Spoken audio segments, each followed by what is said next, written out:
जय श्री राम जी। हे राम जी।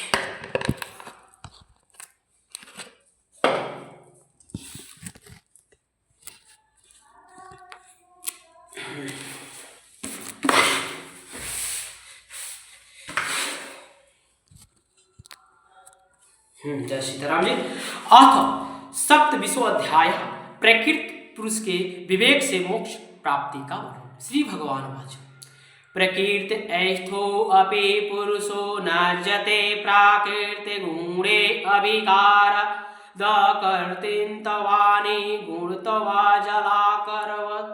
श्री भगवान कहते हैं, माता जी, जिस तरह जल में प्रतिबिंब सूर्य के साथ जल के शीतलता चंचलता आदि गुणों का संबंध नहीं होता, उसी प्रकार प्रकृति के कार्य शरीर में स्थित रहने पर भी आत्मा वास्तव में उसके सुख दुख आदि धर्मों से लिप्त नहीं होता, क्योंकि वह स्वभाव से निर्विकार, अकर्ता और निर्गुण है। आत्मा जो है वो शरीर से मतलब उससे कोई वास्ता नहीं है। प्राकृत से हमको शरीर मिला है, तो ये सुख दुख सब प्राकृत से ही होता है। तो भगवान अपनी माँ को समझा रहे हैं। कपिल मुनि ऋषि जो हैं वो अपनी माँ को बता रहे हैं। वो कपिल मुनि जो है, ऋषियों में कपिल मुनि, भगवान कहते हैं कि मैं ऋषियों में मुनियों में कपिल हूँ। ऐसे ही स एष एहि प्रकृति गुण स्वाभिविस्यजते अहंकारिया विमुढ़ात्मा कर्तस्मृत्याभियमन्ते। किंतु जब वही प्राकृतिक गुणों से अपना संबंध स्थापित कर लेता है, तब अहंकार से मोहित होकर मैं करता हूं ऐसा मानने लगता है। प्राकृतिक गुणों से, प्राकृत में कौन कौन आते हैं? माँ बाप, गांव, शहर, ये सब प्रकृति में आते हैं। जैसे ड्यूरेशन डिवाइस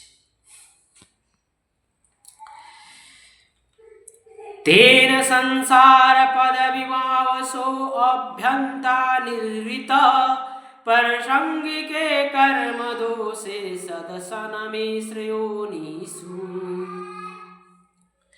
उस अभिमान के कारण वह देह के संसर्ग से किए हुए पुण्य पाप रूप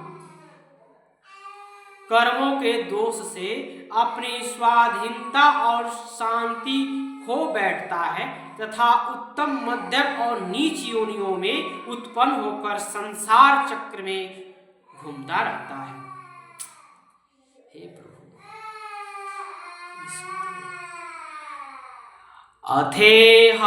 अथेहविधमाने अपि संसृतं निर्वर्ते ध्यायतो वैश्यनस्य सोपने अनर्थगमो यथा। जिस प्रकार स्वप्न में भय शोक आदि का कोई कारण न होने पर भी स्वप्न के पदार्थों में आस्था हो जाने के कारण दुख उठाना पड़ता है, उसी प्रकार भय शोक अहम मम एवं जन्म मरण आदि रूप सांसारिक कोई सत्ता न होने पर भी अविद्यावश विषयों का चिंतन करते रहने से जीव का संसार चक्र कभी निवृत्त नहीं होता। अतएव सनिश्चितं परसक्तमं सतापथि भक्ति योगेन तीव्रेण विरक्ताय च नयेदवसम्। इसलिए बुद्धिमान मनुष्य को उचित है कि असन्मार्ग विषय चिंतन में फंसे हुए चित्त को तीव्र भक्ति योग और वैराग्य के द्वारा धीरे धीरे अपने वश में लावे। यमादिभियोग पथैरभ्यसन श्रद्धायनावित मयि भावेन सत्येन मत कथा सड़वेन च। यम आदि योग साधनों के द्वारा श्रद्धापूर्वक अभ्यास चित्त को बारंबार एकाग्र करते हुए मुझ में सच्चा भाव रखने, मेरी कथा श्रवण करने, समस्त प्राणियों में समभाव रखने, किसी से बैर ना करने, आसक्ति के त्याग, ब्रह्मचर्य, मौन व्रत और बलिष्ठ अर्थात भगवान को समर्पित किए हुए स्वधर्म से जिसे ऐसी स्थिति प्राप्त हो गई है कि प्राप्त के अनुसार जो कुछ मिल जाता है उसी में संतुष्ट रहता है, परिमित भोजन करता है, सदा एकांत में रहता है, शांत स्वभाव है, सबका मित्र है, दयालु और धैर्यवान है, प्रकृति और पुरुष के वास्तविक स्वरूप के अनुभव से प्राप्त हुए तत्व ज्ञान के कारण स्त्री पुत्रादि संबंधियों के सहित इस देह में मैं मेरेपन का मिथ्या अभिनिवेश नहीं करता, बुद्धि की जगरादि अवस्था से भी वो अलग हो गया है तथा परमात्मा के सिवा और कोई वस्तु नहीं देखता। वह आत्मदर्शी मुनि नेत्रों से सूर्य को देखने की भांति अपने शुद्ध अंतःकरण द्वारा परमात्मा का संस्कार कर उस आदित्य ब्रह्मपद को प्राप्त हो जाता है, जो देह आदि संपूर्ण उपाधियों से पृथक अहंकार आदि मिथ्या वस्तुओं में सत्य रूप से भासने वाला जगत कारण भूता प्रकृति का अधिष्ठान महदादि कार्य वर्ग का प्रकाश और कार्य कारण रूप संपूर्ण पदार्थों में व्याप्त है।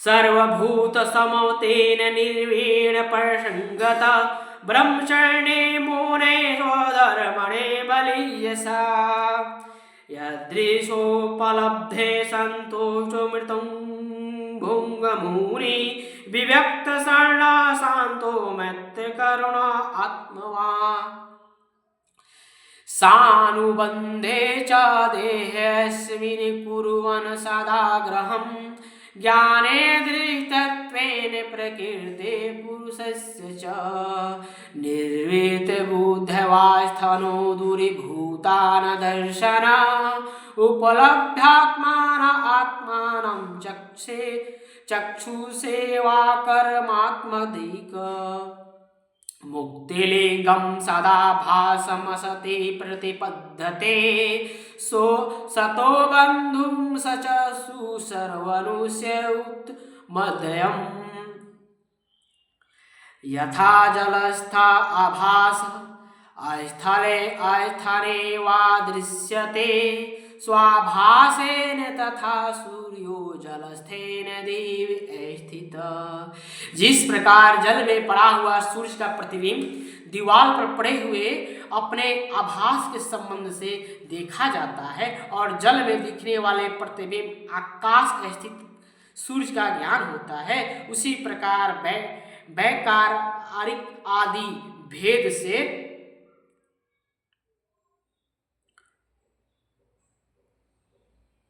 एवं त्रिविधहंकारो भूतेन्द्रिय मनोमय स्वाभासे लक्षितो अनेन सदा भासेर सत्यदृक् भूत सूक्ष्मेन्द्रिय मनो बुद्धि आदिस्वी निद्राया लीलेष्वस्ति यस्त्र विनिद्रो निरंकिर्य।